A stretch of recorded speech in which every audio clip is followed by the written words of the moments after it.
mirada conceptual a la resiliencia. Resiliencia socioecológica, herramienta del Programa Nacional Biocultura para entender el cambio climático y establecer el equilibrio con la madre tierra. Pues, habría que entender la resiliencia. Ese es un concepto que viene de la academia occidental, digamos, ¿no? No por eso está mal ni bien, es un concepto, es una herramienta que desde la vertiente occidental nos permite volver a pensar, digamos, la conectividad, el feedback que hay, ¿no? Para que un sistema, ante las perturbaciones que vienen del entorno, que pueden ser climáticas, sociales, guerras, a nivel de la familia puede ser la muerte del padre de familia, ¿no? Que perturba totalmente. La resiliencia es como eso, a pesar de cómo puede esas energías más fuertes que vienen del entorno, que distorsionan el sistema, cómo volver otra vez a reequilibrarlo, digamos, ¿no? Entonces, la resiliencia es un concepto que nos ayuda para mirar en cosas muy concretas cómo podemos complejizar las visiones unilaterales que vienen del desarrollo clásico occidental, ¿no? Entonces, así, cuando hablamos, por ejemplo, de la resiliencia ecológica, eso implica una contradicción que tenemos que ser muy conscientes. Significa decir sí a la conservación y decir sí a la extracción. Porque las dos cosas precisamos para que los sistemas humanos puedan funcionar.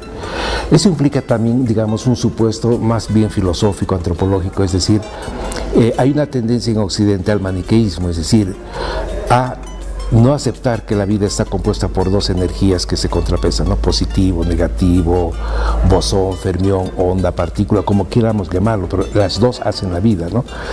Entonces, los hombres nos hemos olvidado que nosotros mismos como mamíferos somos depredadores. A veces el cristianismo tiende a llevarnos a visiones angelicales o demoníacas, digamos, no somos ángeles o demonios. La verdad es que somos las dos cosas, si quieres usar esa metáfora, ¿no? Entonces los seres humanos llevamos un depredador dentro de nosotros, pero llevamos simultáneamente un cuidador amoroso de la naturaleza. Esa contradicción entre un depredador y un cuidador nos constituye como seres humanos, contradictorios. Entonces, los occidentales nunca hemos sabido cómo manejar esa cosa. O afirmas una cosa, digamos el extractivismo, y le metes hasta cambiar los ecosistemas terrestres, o el minimalismo de no tocar nada, digamos, ¿no? Y ahí la civilización andina nos puede enseñar mucho, porque ellos a través de la ritualidad metabolizan estas dos cosas, ¿no? Hay una cosa de pedir permiso a la tierra para extraer, pero vas a extraer lo que es necesario para que funcione tu sistema, no más. Entonces, cuando Occidente rompe esas relaciones, cuando extraes sin medida. Ahora, esa es también la condición de que el modelo económico suyo funcione, ese es el capitalismo, digamos, ¿no? Pero ahora como humanidad estamos viendo los límites y los peligros de ese sistema, ¿no? De crecimiento exponencial, sostenible siempre, ¿no? Y de los pueblos indígenas tenemos que aprender que los sistemas vivos son sistemas cíclicos, ¿no? Todo nace, crece, muere, vuelve a producir, hay verano, otoño, invierno y otra vez el verano, ¿no? Es decir, es cíclico, todo retorna, y esa comprensión es muy importante y es estratégica para la humanidad, es decir, porque nos puede ayudar a romper esa pulsión de focalizar y poner la energía en un solo vector y minimizar el que le pueda relativizar, ¿no? Entonces, por ejemplo, ese es muy importante. Entonces, cuando hablamos de resiliencia ecológica, queremos afirmar las dos cosas. En Bolivia hemos entrado en un falso debate con lo del TICNIS, ¿no? Entonces, otra vez la sociedad se polarizó.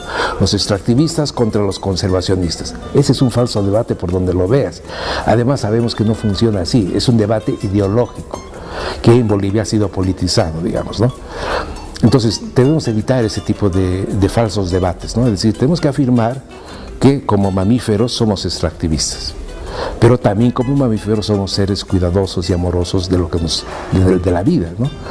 Entonces, resiliencia ecológica, ¿qué significa a efectos prácticos? Que debemos extraer y debemos conservar al mismo tiempo, que debemos transformar y debemos buscar ingresos, pero revalorizar también las redes de reciprocidad, las ferias, para tener sistemas equilibrados, ¿no? Por ejemplo, esa sería la resiliencia ecológica, ¿no? En el caso de la resiliencia económica es la misma cosa, es decir, las energías se han expresado en dos modelos, el modelo del capitalismo y el modelo de la reciprocidad. Para fortuna nuestra, la reciprocidad es parte de la cultura. Está viva, hay un know-how impresionante de distintas formas de cómo manejar la reciprocidad del compartir. Pues bien, la resiliencia económica es que las sociedades donde trabajamos, las comunidades, los municipios, puedan desarrollar el capitalismo, la industrialización, etcétera, pero hasta el tamaño óptimo que dice la ley, no más allá de eso. Y al mismo tiempo visibilizar las redes, las fiestas, etcétera, que es el otro modelo económico del compartir que desata también procesos económicos, ¿no? Entonces, resiliencia económica es afirmar el capitalismo y relativizarlo con la reciprocidad. De modo que las pulsiones de concentración y acumulación de unos cuantos, esto sucede a través del sistema bancario, a través del sistema de las tasas de interés, ¿no?, que todo el mundo paga sin darse cuenta, estás acumulando el drenaje, y ahora sabemos por la crisis última de la economía que todo eso se drena a 2, 3, 4 bancos de Wall Street, digamos, ¿no? Ahora es visible para todos.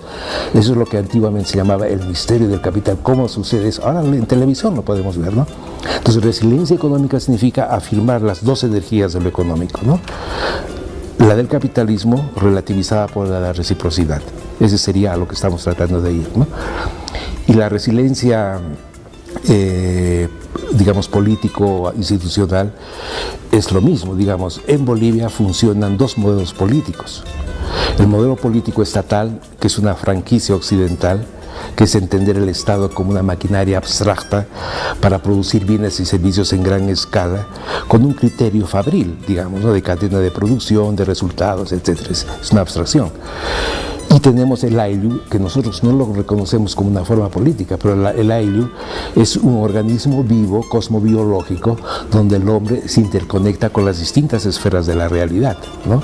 Y ahí rigen otros principios, rige el principio de rotación, ¿no?, etcétera, etcétera. Es decir, es un modelo político, digamos, altamente democrático, pero digamos también altamente ineficiente. El modelo occidental es un modelo muy poco democrático, aunque se barniza de elecciones y cosas, pero es muy eficiente. Entonces, el desafío es agarrar una mixtura de estas dos, ¿no?, y ver cómo podemos hacerlo.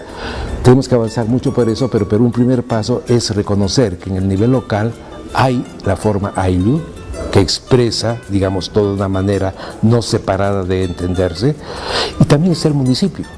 Y tenemos que buscar un acuerdo virtuoso, amable entre los dos, digamos. Eso entiendo yo por resiliencia político-administrativa, reconocer que tenemos dos sistemas, ¿no?